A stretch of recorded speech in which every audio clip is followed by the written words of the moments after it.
I was looking at the takeaways, PK, and the first takeaway for me is the government is being extremely forthright, direct, and wants to put the facts out on what the situation was in 2014 compared to now.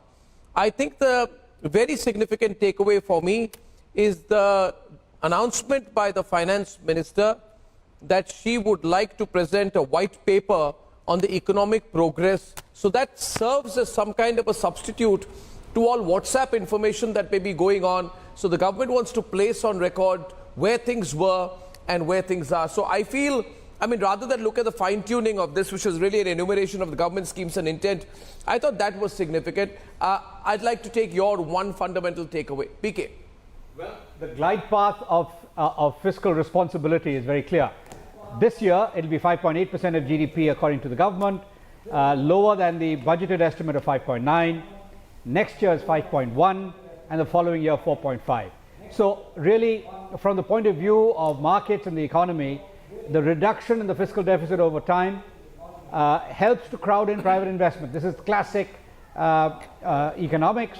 The government reduces its borrowing requirement and allows the private sector to step in and invest more.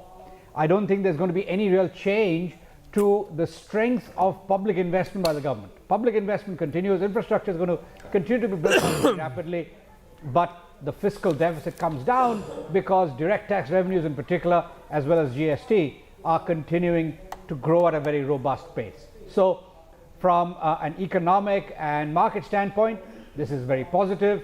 Of course, it's an interim budget, and therefore there can be no tax changes. The only tax change, of course, is that all the exemptions that expire at the end of March this year are extended for 1 year. But apart from that, no tax changes, which is because this is an interim budget. There is going to be much more to come in July. Yeah, I would like to add a couple of points. See, fiscal prudence has been the path they are taking, and that's the right approach. Otherwise, it's an interim budget. I think they have been clear that there will be no populism. That is a very important point, because the moment you start hovering on taking seats and doing populism, you're going to leak a lot of money. There has been prudence on that ground, and continuously, be it 2019 or this year, we have seen the same direction where you do not take populism. That's a very good stuff, and I think that this fiscal prudence and the control of inflation, with which RBI is doing a wonderful job, will actually put us on the economic highway at a speed which will be unmatched in the globe. So positive for the markets, not much for the taxpayers, no relief because it's an interim budget. But again, remember, no bad news is great good news. That's my take. And one more point to add, just before I forget, one more point to add. I found a very refreshing.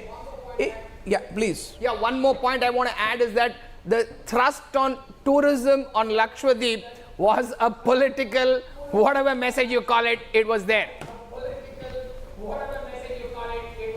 I liked it. Yeah, I liked it. Abhishek.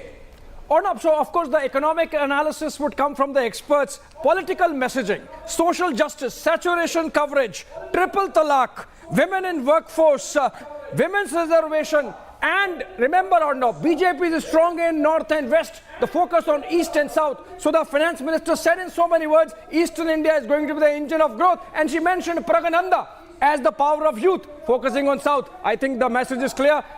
South and east is the focus now, west and north having taken care of. And of course, the women power, Nari Shakti, with all the things I mentioned, women's share increasing in Pradhan Mantri Awas Yojana, both urban and rural, triple talaq mentioned, women in workforce. She also mentioned that women are part of Waqf now, which means she's focusing on the women from minority community also. So I think that's my political message coming out of the budget.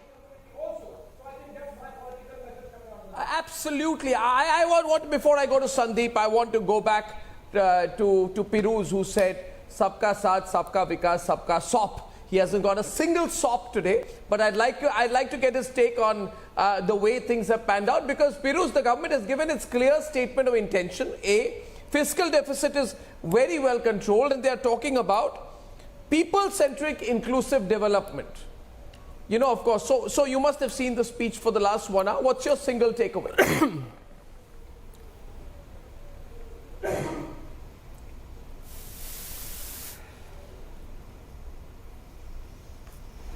Can't hear. I'm not To getting- even not I'm have getting your the bad audio. news. Are So bad news not hearing is I also don't good think news. you're getting- You're back. You're back. Hello, You're back, all right. Yeah, your please. audio नहीं आ रहा है. No, yeah. Okay.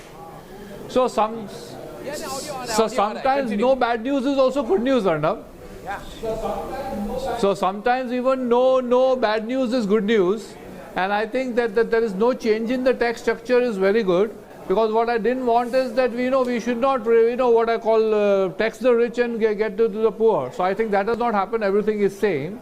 Now coming to the good positive parts of the budget, I think the whole idea of infrastructure spending in rural areas, which is my industry, agri, dairy, fisheries, and I think if they also put a lot of pressure, a lot of things on infrastructure, food processing, branding, I think this is very good, because if India's manufacturing economy has to grow, even agriculture processing, dairy processing, food processing has to grow.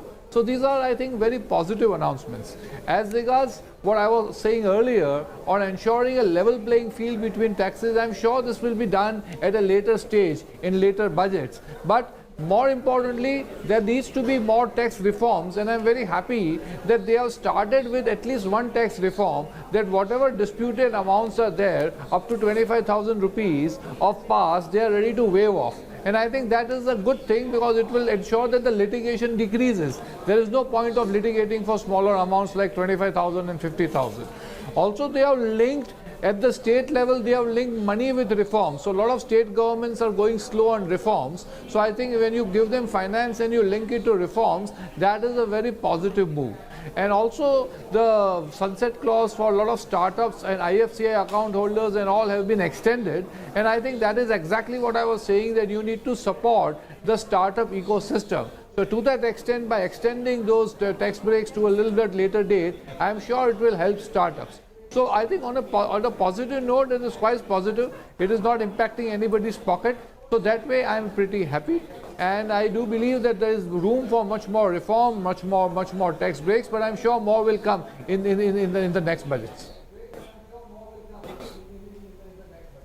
Absolutely, absolutely. So I think the social welfare stance of the government continues, but at the same time, Sandeep, they are not going in for more support. The government is saying very clearly, we will have the Lakpati Didi scheme, we will have 1 crore houses getting 300 units each.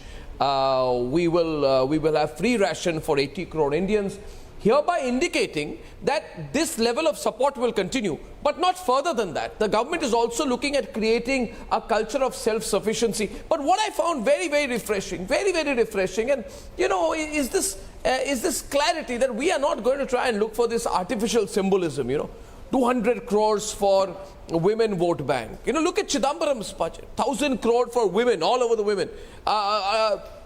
Some money for youth, some money for a scheduled caste vote bank, some money for army personnel. So it was more seeking the pink paper's headline than really doing fundamental work. This is not the SOPs and grants interim budget, and that's what I like about it. Absolutely, Arnab. This is something I think the opposition misses. When they try to target women through SWAPs. But women today are looking for something aspirational, especially the younger ones. They're not interested in SWAPs. They want to see their future.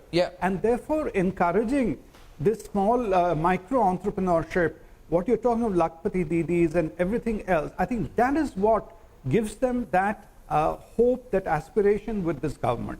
And I think that is the sustained, what I see, 3 very sustained emphasis of the government.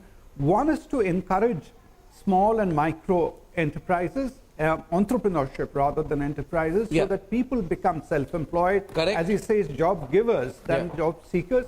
That is the only way to really multiply. Secondly, on sustained emphasis of Narendra Modi on increasing the efficiency of the economy.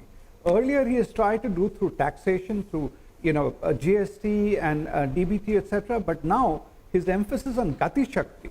The next, unlocking of value has to come from improving our logistics system. So that is, I think, a very, very enlightened move on there.